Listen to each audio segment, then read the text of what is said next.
Here are 10 good functional behaviors. Take charge of your body by using behaviors as tools. Very good. I'm Angie. Hi, I'm Eddie. Thanks for joining us at Life Squared.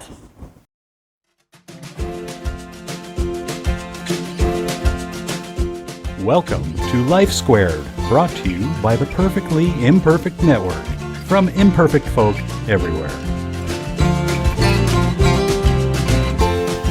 Yes, we've talked about tools in our toolbox.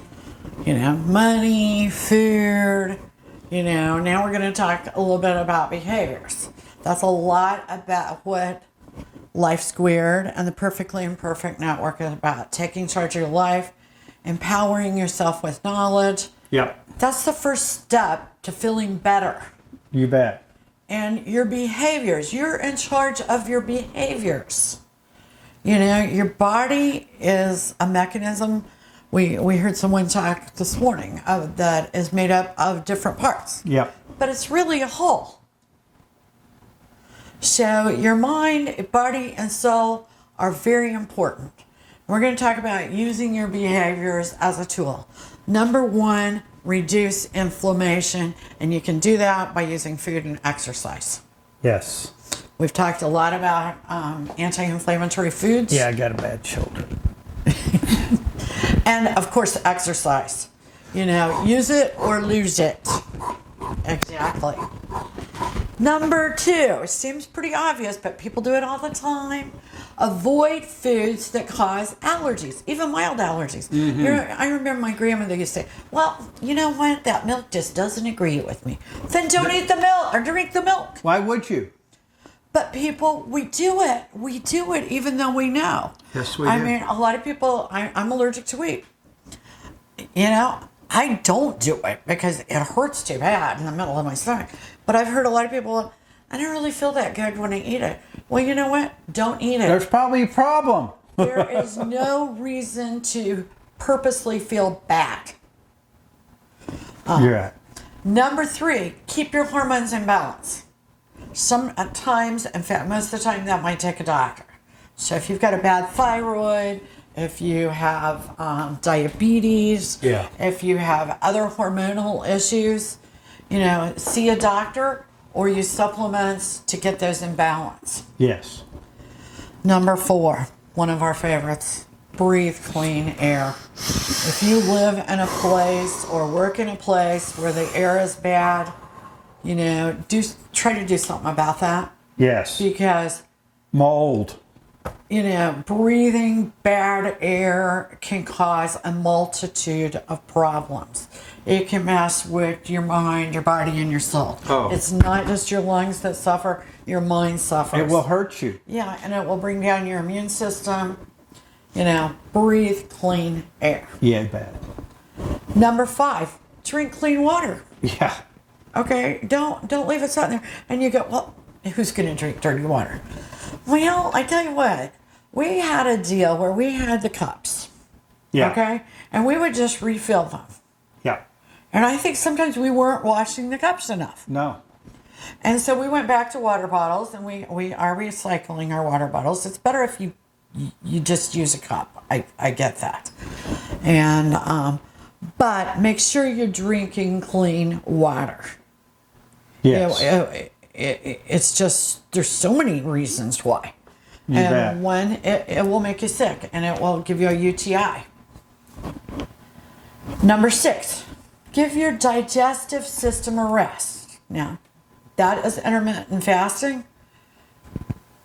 There are all sorts of intermittent fasting. Oh, yeah. People that take whole days off, people that take hours off. Now, we must say there are certain medical conditions where that is not a good idea at all. Check with your doctor. Please. Especially like if you're a diabetic, you don't need to be missing meals. No. But I know for me, it really helps. I do the 16-8. Does it really make me skinny? Well, clearly it doesn't. But what it does do is make me feel better. I have a lot more energy. And I don't get the sugar highs and lows. No roller coaster. I don't really eat a lot of sugar, but it doesn't really work that well for you. No, it doesn't. Because of your medicines. Sometimes you got to take medicines with food, especially a little bit of fat so that you absorb it. Right. So, if you can do it, it's usually a good thing. Right. Number 7, kind of like number 1, but taking it a little deeper. Follow an anti-inflammatory diet. And, inflammatory foods are usually junk food. Yeah. So basically that's saying, don't eat junk food. You know what? That's why they call them junk. Yeah. Really? Yeah, that's true.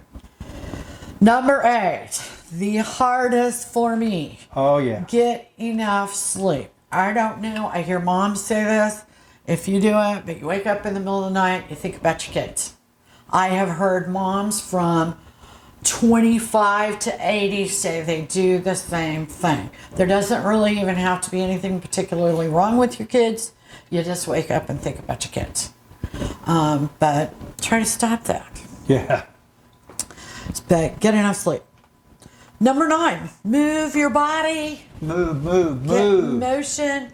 It helps everything from your heart, your blood sugar, inflammation, and it just makes you happier. You're right. Angie walks all the time when she talks on the phone.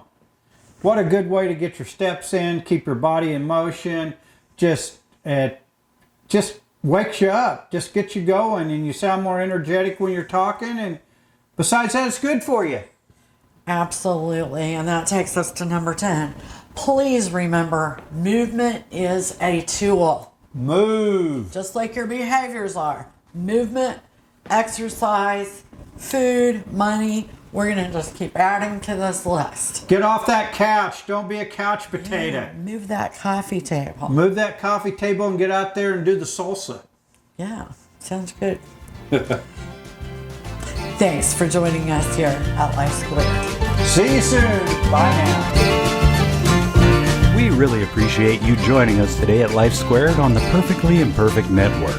To get more content, please consider subscribing. If you have any questions or feedback, we'd love to hear from you in the comments section. Thanks for watching.